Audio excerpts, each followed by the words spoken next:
Hey everyone, my name's Tyler Varzeas. This is our first discussion post in 608, Design and Process of Teaching. And for this prompt, we were asked to review and analyze the content in the following links, which are the 4 YouTube videos when we watch them, and provide a response to at least 2 or 3 of the supports that were mentioned in them for at-risk learners,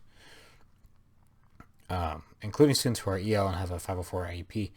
So which supports that I think were super interesting and which would be useful for EL learners in my own classroom in the future. This what are they called, sentence frames. Those were actually pretty interesting and good idea that I hadn't heard of before.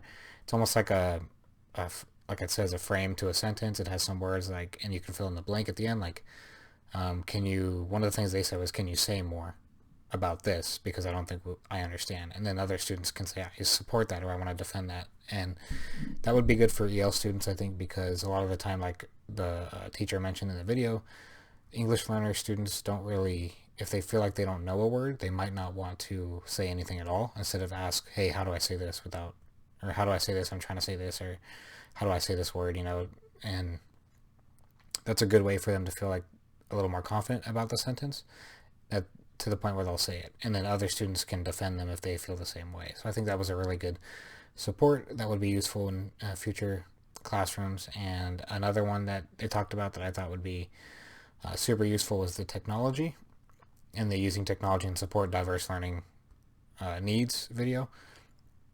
A lot of those students, like the student in the beginning, very beginning of the video, and he was saying that he presented it to over 300 teachers and principals, and it was the computer reading off his essay he wrote, his mini essay, about how his brain moves faster than his hands do sometimes. So having things like supportive technologies that allow you to speak, it's called talk to text, to write essays, can help those students get up to the same level and be at par with the rest of the class, because they may need that additional support or those accommodations from, say, their 504 IEP plans, 504 plans or IEPs to help them.